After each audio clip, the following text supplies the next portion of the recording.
Agora, eu vou falar um pouco, tá, sobre habilidades ágeis, tá? E aí vai casar muito com a apresentação anterior, tá? Que a gente falou um pouco sobre mercado, um pouco sobre a vida do desenvolvedor do dia a dia, tá? E então vamos lá, habilidades ágeis para desenvolvedores, tá bom?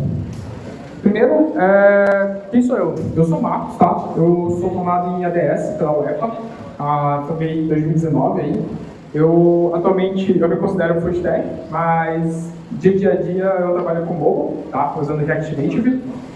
Hoje eu trabalho na Aula, tá? Que é também uma das patrocinadoras hoje aqui. A gente vai doar 12 livros, tá? Na Casa do Código. E recentemente, o objetivo dessa talk vem justamente porque agora eu estou assumindo o time. Agora eu vou virar Tech Lead.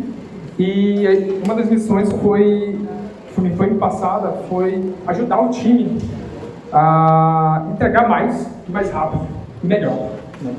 E aí, antes de... Algumas dessas variáveis são meio opostas, tá? Rapidez, velocidade e qualidade não andam tão juntas assim quanto a gente gostaria. Mas a missão é essa, tá? Então, inclusive, tem vagas, mas não para dev nelas. Vira e mexe abre, mas principalmente para back, front, e a gente é muito forte em robôs. Então, se você souber Python, provavelmente vai rolar uma vaga de Python para criar bots, crawlers e tudo mais. Tá? Então, vamos lá. Eu queria antes entender aqui, eu já levantaram a mão, mas eu quero de novo. Quem ainda está na faculdade, por favor? 90%? Oh. Daqueles que... Não, a metodologia ágil você consegue aplicar em tudo que é lugar, tá? Então, você se considera uma pessoa ágil? A maioria aqui já passou... Quem já passou aqui pela matéria de engenharia de software? 40%. Diminuiu bastante. Mas provavelmente vocês viram essa metodologia lá. Você se considera uma pessoa ágil? Você se considera um dev ágil? Por que essa pergunta? No dia a dia do trabalho, especificamente, você precisa ter habilidades que complementam o seu trabalho. E muitas delas, que são as soft skills, são habilidades que não são necessariamente de código, você saber aquela tecnologia, vem muito ao decorrer da sua carreira. E ser uma pessoa ágil, ser um dev ágil, vai te abrir muito mais portas, porque às vezes você pode ter o conhecimento técnico, mas aquela vaga não vem justamente porque você não é ágil, você não sabe ainda da metodologia. Você não precisa ser aplicado no dia a dia, totalmente, né? É importante que você teste, mas você não precisa ter já passado por aquilo. Mas você conhecer, dando a convicção conhecer os ritos, principalmente, vai te ajudar bastante. Por isso que ser um dev ágil é tão importante, tá? Antes da gente começar, vamos voltar um pouquinho para aquelas pessoas que daqui para cá ainda não viram metodologia ágil na engenharia de software. Provavelmente deve ter visto isso no dia a dia, mas não especificamente na disciplina. Né? O que é a metodologia ágil? Antes de falar dela, a gente volta no modelo cascata. Tá? A engenharia de software, a computação, lá atrás, ela se viu e ela pegou muitas das outras áreas da engenharia. Né? Então a gente tinha engenharia civil, engenharia mecânica, engenharia espacial, todas elas trabalham com processos bem definidos. Né? Você tem o início e o fim dos projetos, geralmente. E quando foi construído essa metodologia, como se dava antigamente no dia a dia de trabalho, era esse modelo também, porque a gente sempre puxou dessas metodologias, porque já eram utilizadas, a gente acreditava fielmente que o modelo cascata ia funcionar. Mas o que é o modelo cascata? O modelo cascata, ele é basicamente um fluxo linear, desde a análise de requisitos, a montagem do que deve ter no seu software, a entrega ele. Só que, por muito tempo, isso foi empírico, tá? Foi testado. A gente percebeu que o modelo cascata, ele acontecia justamente essa imagem aqui. Eu acho que muita gente já viu algo parecido. Aqui a gente tem o que o cliente explicou, E, basicamente, o que foi entregue, cadê aqui? Provavelmente, como o programador programou, então a gente tem aqui o que foi desenhado, o que ele programou e o que o cliente queria. O modelo cascata, a gente geralmente não chegava nesse caso, porque o que ele precisava, geralmente, é no dia a dia. Você vai percebendo e vai ajustando o software de acordo com as características do mercado que aquele software foi empregado, do cliente, do setor, independente do que onde está sendo aplicado esse software, mas é justamente no dia a dia. E esse modelo cascata tinha essa grande falha, porque você não votava. Você executava, chegava no final e era aquilo. E geralmente, ou não dava certo, ou não era o que ele precisava. Né? Então, aí tinha uns caras aí, muitos em cabeça, são muitos nomes, são uns 12 nomes mais ou menos, dos principais que criaram, botaram no papel, tipo assim, o que é ser ágil, o que é uma metodologia ágil, né? Qual é o nosso manifesto e quais são os nossos princípios. Eu não vou lembrar o nome de todo mundo, tá? Mas tem tipo Kitback, Albert Martin, uma porrada de gente. Todos eles são da década passada, do século passado, e muitos deles trabalharam por muitos anos até pegarem tudo aquilo que eles aprenderam de um modelo que não dava certo, ajustando, obviamente, e para chegar numa metodologia ágil.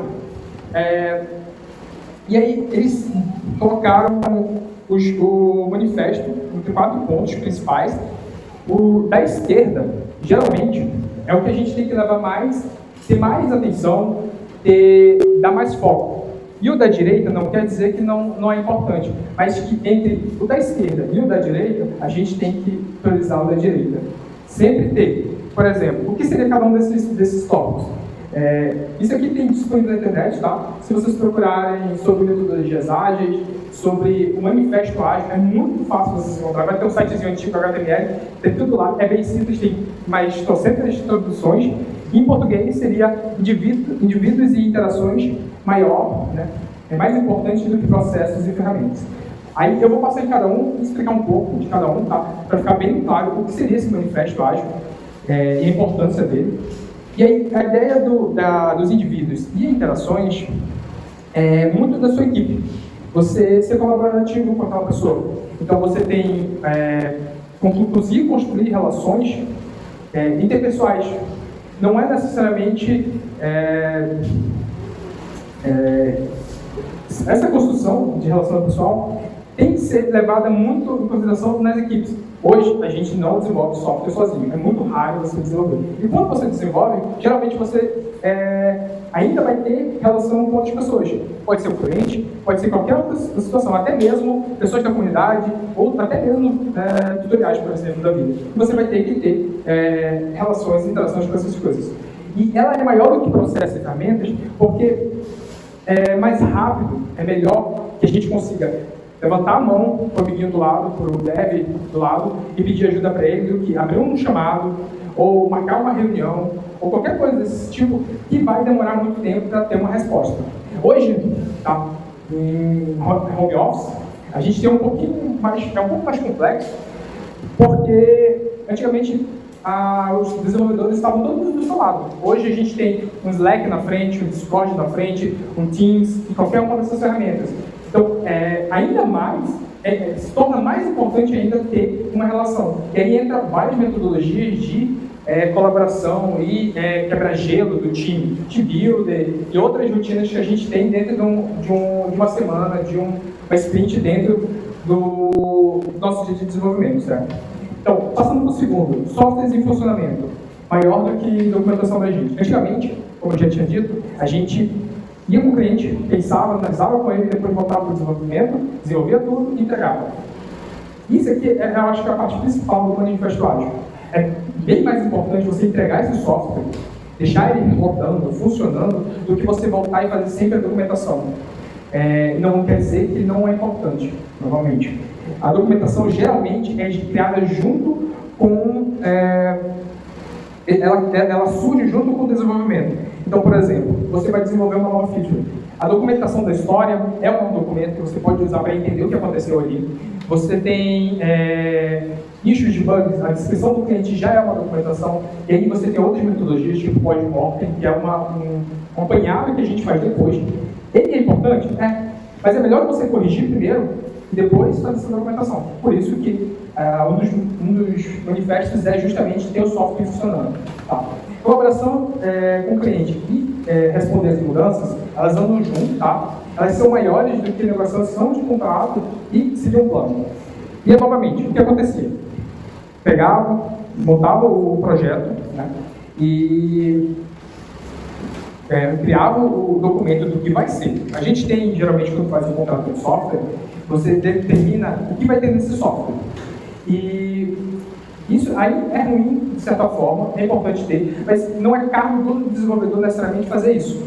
A gente só precisa entender que é mais fácil você conseguir falar com o cliente, poxa, o que está acontecendo contigo, o que está acontecendo no teu dia a dia, lá na tua rotina de trabalho, que o software não está te ajudando. É muito mais importante você ter essa conexão, ter esse contato com o teu cliente, do que, poxa, vou abrir um chamado, vou ter que negociar um contrato, vou ter que assinar termos de responsabilidade e várias outras coisas que, por exemplo, não utiliza o WhatsApp, tá? Mas digamos que o WhatsApp. É mais fácil você mandar um WhatsApp para a pessoa do que mandar um e-mail, às vezes. No dia a dia de trabalho, use o e-mail, tá? Não use o WhatsApp, é melhor. E respostas às mudanças. Você já pegou aquele aplicativo que geralmente ele começa de um jeito? Então você tem, por exemplo, o Instagram. Toda semana o Instagram muda. Eu acho que é a essência dessa resposta a mudanças.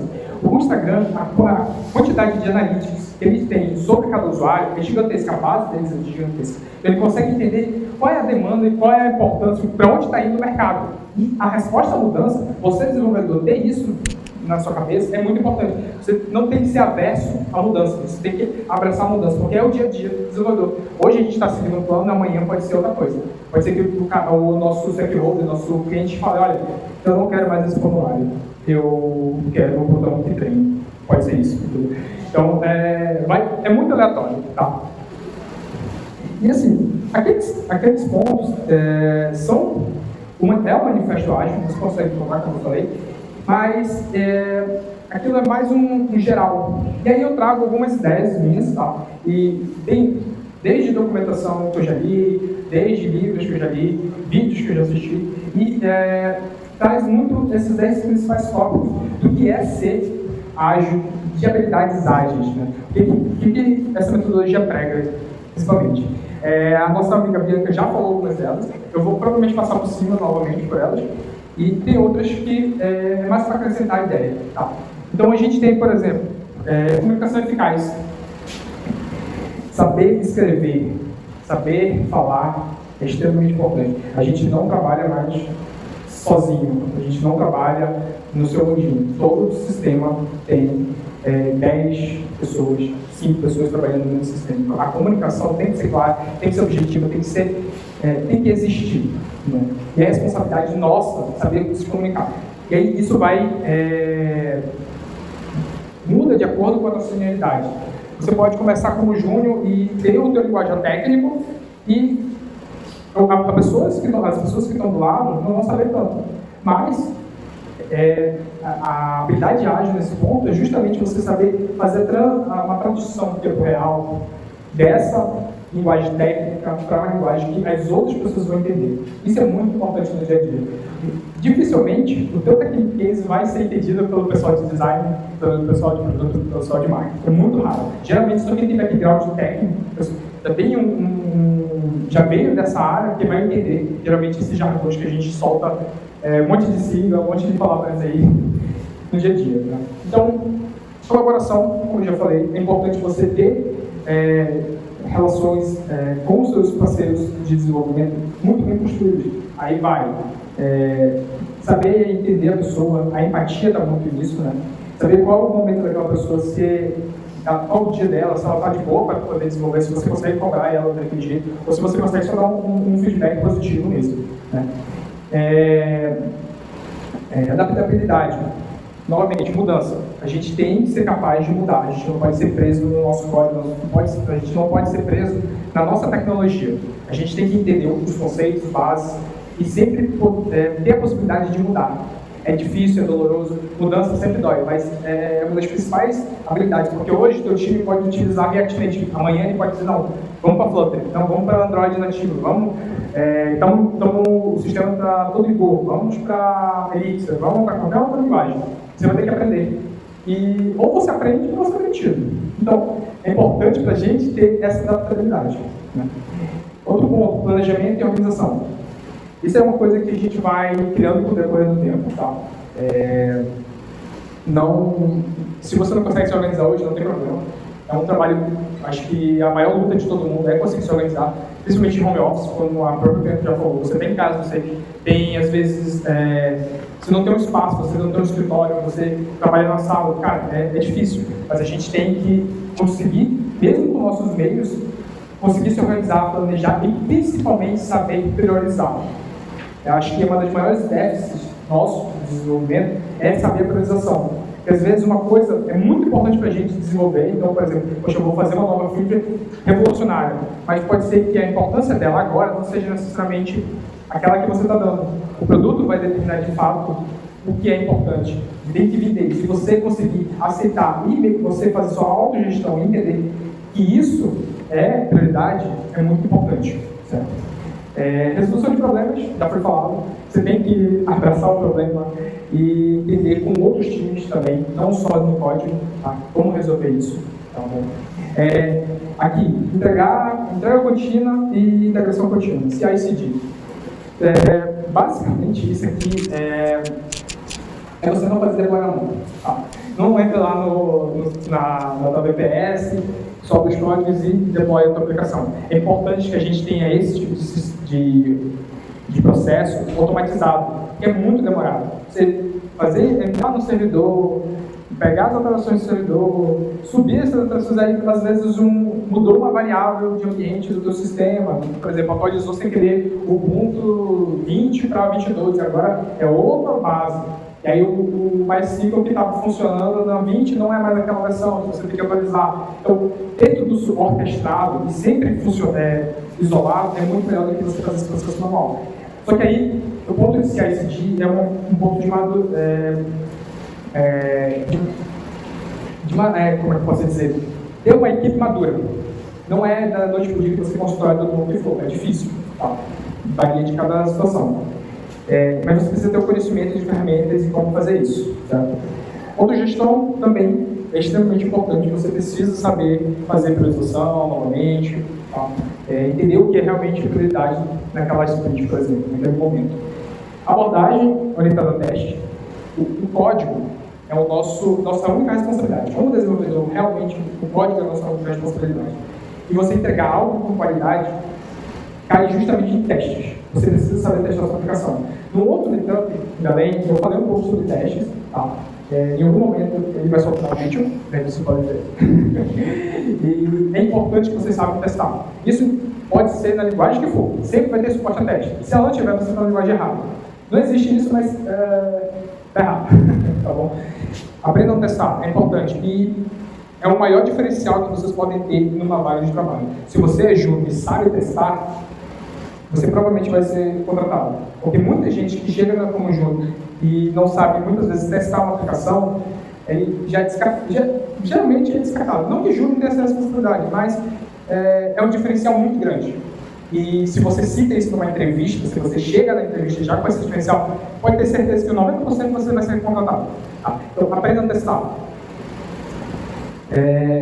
Empatia e habilidades interpessoais. Como eu já falei, você tem que saber se relacionar com as pessoas, saber o momento da pessoa. E por último, não menos importante, entender das metodologias. E aí vai uma lista infinita de metodologias, e aí você não precisa ficar amarrado à metodologia em si. Então, por exemplo, Scrum, Kanban, Lean, entre outros, XP, são metodologias ágeis, mas não se apeguem necessariamente à regra dela. Você precisa entender o conceito, saber os ritos que cada uma tem, mas cada empresa aplica-se de uma forma diferente, tem nomes diferentes.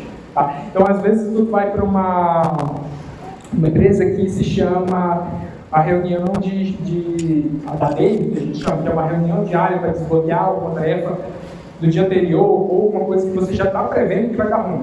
Geralmente, a gente não fala na DAILY, levanta a mão na DAILY que a gente já pelo menos coloca no board, no nosso sistema de gestão, e isso vai dar algum problema.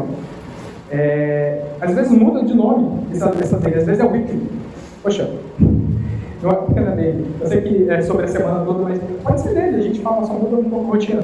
Então, cada lugar muda o nome dessa metodologia. O importante é entender o objetivo delas. Tá? E se você não estiver entendendo, levanta a mão. Geralmente o seu PM, o seu SDM vai saber te explicar o que é. PM, Product Owner, dono do produto, geralmente a pessoa que vai trazer as demandas, e a CM, Scrum Master, que é geralmente quem sabe de cabo a rabo essas metodologias e é quem tem a responsabilidade de orientar a gente no dia a dia. Tá? Então, é sua responsabilidade entender, mas não é sua obrigação controlar esses itens. Ok? E aí, são essas 10 coisas, e tem mais algumas, tem muito assunto sobre isso, tá? E aí eu indico muito que vocês leiam esse livro, tá bom? O Codificador Limpo, um código de conduta para programadores profissionais. Ele é do Robert Martin, e ele não é técnico, ele não é hard skill, ele não vai falar sobre arquitetura necessariamente, ele não vai falar sobre clean code, não vai falar sobre isso, ele vai falar sobre o seu dia a dia de trabalho, como ser um profissional, como ser um programador profissional. E aí eu peguei um pouco desse livro porque eu acho extremamente importante, eu acho que foi uma das melhores leituras que eu fiz para a minha carreira, que é você saber dizer, eu também posso postar, mas é muito importante que vocês leiam. Eu vou deixar no final o link para esse livro, para vocês terem o menor barreira possível, então vocês vão bater no QR, vai ter acesso a ele. Não tenho dinheiro para dar para todo mundo, tá? No futuro, quem sabe. Os 10 principais pontos para se tornar um profissional melhor. Né? E aí, tudo aquilo que eu já falei é extremamente importante. Ele cita no livro também, só que é muito mais voltado para o manifesto. Isso aqui é mais voltado para o teu dia a dia mesmo, tá bom? Então, habilidade estimativa, aprender a dizer sim, não, novamente, testes, aprender os erros, evitar excesso de trabalho e responsabilidade profissional. Aí, cada um deles, o que seria? Habilidade estimativa é você entender justamente quanto tempo você não é só o sistema. Você é o sistema, você e o seu ambiente de trabalho levam para executar aquela tarefa. E aí, eu sei que muitas vezes você tem 1, 2, 3 desenvolvedores que podem entregar essa mesma história. Então, vocês têm que fazer justamente uma coisa que a gente chama de planning poker. É muito divertido, dá sempre treta, mas é muito legal. Justamente para entender quanto tempo médio a gente vai levar. Pode ser em horas, pode ser ponto de função, pode ser Fibonacci, pode ser horas propriamente ditas, certo? Mas sempre é uma estimativa. É importante que a gente entenda, por exemplo, uma situação que já aconteceu comigo. A gente tinha um projeto que só aí caía o projeto em si, o workflow do projeto, para começar a rodar ele, o meu ambiente, o meu setup, o meu computador, e quanto tempo levava só para mim executar esses dois? Meu computador, para mim começar a desenvolver, demorava 40 minutos para botar o simulador no ar e o projeto rodando em debug mode. 40 minutos. Só 40 minutos, aí acontecia, vou mexer em biblioteca nativa. Biblioteca nativa, para quem é bobo, sabe a dor que é. Que a gente viva, aí mexe no nativo, aí liquida, dá tudo. Geralmente, a gente tem que limpar aquele pré-build que ele faz para poder buildar de novo. Aí imagina, 40 minutos, mais 40 minutos, mais 40 minutos, mais 40 minutos para testar algo, para poder implementar uma coisa que às vezes é muito simples. Mas você tem que entender e saber estimar. E também suas habilidades. Às vezes, o júnior, ele é muito otimista. A gente tende a ser otimista. E o sênior, às vezes, ele também é otimista, mas muitas vezes cai no eu não tenho tempo suficiente. Então, às vezes, uma tarefa que é simples para o júnior e simples para o sênior, às vezes o sênior também não consegue desenvolver tão rápido quanto o júnior. Porque o sênior geralmente tem mais responsabilidades, e o júnior não. Então, quando o sênior vai estar em reunião, reunião, home office, tentar saber como é. Então, muitas reuniões e saber estimar bem para cada situação, como está o teu time, é importante demais. Tá? Outra coisa, aprender a dizer sim e não. Quando você diz sim, você tem que se comprometer a entregar aquilo. Imagina que você diz assim, poxa, eu preciso pegar várias entidades do meu banco e preciso devolver isso para o meu front, só que eu ainda não sei como fazer. Mas eu acho que eu sei. Se você disser que sim, é possível fazer isso no sistema que você está, você tem que se comprometer aquilo. Se você disser não, olha, eu acho que não, então você diz logo não. Não seja, não fique no meio. Não é bom. Porque senão você vai dar falsas expectativas para o teu produto, o teu planejamento. Apesar de ágil priorizar a entrega, a gente tem que ter planejamento para poder entregar rápido. Tem que saber o que vai entregar naquele momento. Então, saber dizer sim para uma tarefa e não para uma tarefa é extremamente importante. Você tem que entender isso. Assim, eu estou resumindo o resumo desse tópico do livro, mas de todos os tópicos do livro que eu estou comentando, esse é o mais importante. Você tem que saber dizer sim e não. Tá? Então, existem as histórias que vocês vão desenvolver. Teste. Tudo tem que testar, tá, gente? Teste no sistema. Às vezes o ambiente não dá certo para o projeto que você está, mas tentem fazer isso nos projetos pessoais. Vai ser um puta currículo para vocês, tá bom? Aprenda com os erros. O que seria mais ou menos isso? O erro não é só de software. É importante guardar aquela, por exemplo, eu vou testar uma aplicação, mas eu sei que se eu não fizer um setup correto de algumas bibliotecas, meu teste não vai rodar. E às vezes o erro desses testes é extremamente complicado, tu não consegue entender nada. Se você tiver, provavelmente você vai errar, você vai aprender, você vai ter a importância disso, você tem que guardar isso. Guardem algum histórico dos erros que vocês já cometeram. Porque é bacana você guardar isso na mente, mas, cara, é tanta coisa todo dia, é tanta informação que você vai acabar esquecendo. Então, poxa, cria lá um GIST no GitHub, cria uma coisa no GitHub, é muito importante. Tem uma funçãozinha dele que se chama GIST, que é basicamente um bloco de notas público. Então, é muito comum vocês acharem código ali, você pode copiar e falar, você vai funcionar. Mas é importante você guardar essas coisas ali também. Deixe a amostra para as pessoas também. Como você resolveu aquele problema. Coloquem o erro, coloquem a solução. Criar registro disso é muito importante. E, provavelmente, os erros do seu dia a dia. Aprenda a receber feedbacks positivos e feedbacks negativos. É muito bom para a sua construção profissional.